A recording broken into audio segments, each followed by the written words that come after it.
Aujourd'hui, je te fais une étude de cas sur un client qui est venu me voir il y a quelques temps. Voici l'étude de cas d'une personne lambda qui est venue avec des antécédents de cancer, avec un burn-out, qui a déjà suivi des conseils de nutritionniste, qui avait déjà perdu du poids, qui a encore du poids à perdre. Donc voilà, donc il y a une tension très élevée.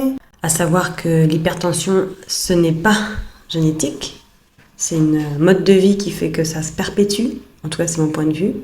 Ok, donc on va aller tout de suite à êtes-vous souvent malade? Non, pas d'allergie, un traitement pour la tension du coup, donc, protocole tout à fait logique, pas beaucoup d'antibiotiques, bon fonctionnement de la thyroïde. On voit que le soir, il y a une grosse fatigue récurrente, une frilosité. Donc pourquoi une frilosité? J'explique que souvent quand le sang n'est pas assez oxygéné, il a plus de mal à circuler dans le corps. Le cœur a du mal à pomper. Le cœur, pour lui, ce qu'il veut faire, c'est d'envoyer ce qu'il faut jusqu'au bout des mains et des pieds. Donc comme c'est des vaisseaux qui se rétrécissent, qui sont de plus en plus fins, et plus le sang il est moins oxygéné, plus il est épais et plus le cœur demande beaucoup plus d'efforts, donc une fatigue aussi, et une frilosité des extrémités. Une fragilité qui reste constante depuis le burn-out, un état dépressif, une fatigue, ça va de soi, c'est pareil, c'est un manque d'oxygène dans le sang qui fait que le cerveau n'est pas irrigué comme il devrait l'être. Des difficultés à se rendormir dans la nuit. Alors je ne sais plus si cette personne avait dit qu'il se levait pour aller aux toilettes, mais souvent c'est le cas.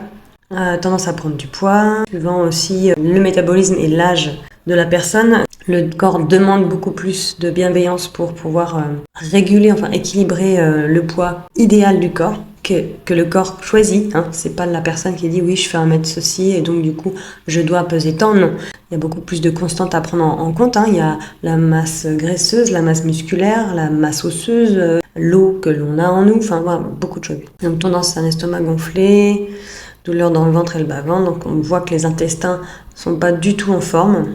Je raccourcis, je passe rapidement sur l'état de santé. Une peau sèche avec des grattements, alors oui, voilà, pareil, on voit qu'il y a une déshydratation totale interne et ça commence à se voir à certains endroits du corps en externe.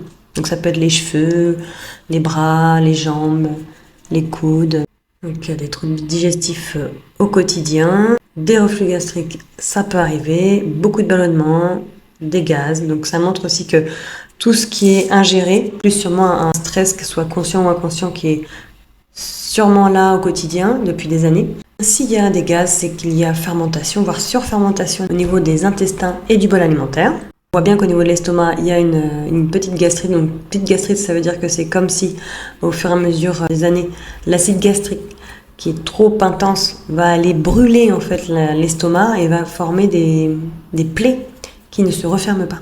Donc les selles, beaucoup de fois, c'est important pour moi de savoir. Donc là, il n'y a pas de constipation, donc là c'est pas le cas. Au contraire, il a un métabolisme rapide dans le sens où il va rien garder. En plus qu'il a eu un cancer, depuis 2023 ça va mieux, et surveillé. Pas de problème urinaire, pas de problème urinaire entre guillemets, c'est-à-dire que les reins doivent être quand même très fatigués. Alors je demande aussi les problématiques relationnelles, au niveau familial, les amis, le travail. Aussi ce qu'on applique sur la peau, les cosmétiques sont importantes pour voir le taux de toxines qu'on ingère aussi au niveau de la peau, qui est aussi un lien direct dans le sang. Et puis on passe au bilan alimentaire. Donc on constate qu'il ne boit que pour s'hydrater, entre guillemets, ce qui est déjà trop tard quand on a une déshydratation qui est là depuis longtemps. Pas de cigarette, de l'alcool de temps en temps, on va dire que c'est pas au quotidien.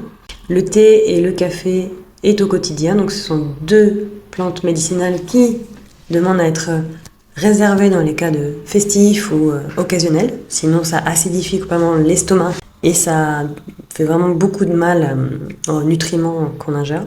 On peut constater qu'au petit déjeuner, ils mangent de l'avoine ou du soja qui n'est pas vraiment conseillé quand on a des microgastrites. Et de mélanger la banane et le miel aussi, c'est quand même assez détonnant, mais ça quand on ne le sait pas, on ne le sait pas. Déjeuner, crudité, très bien.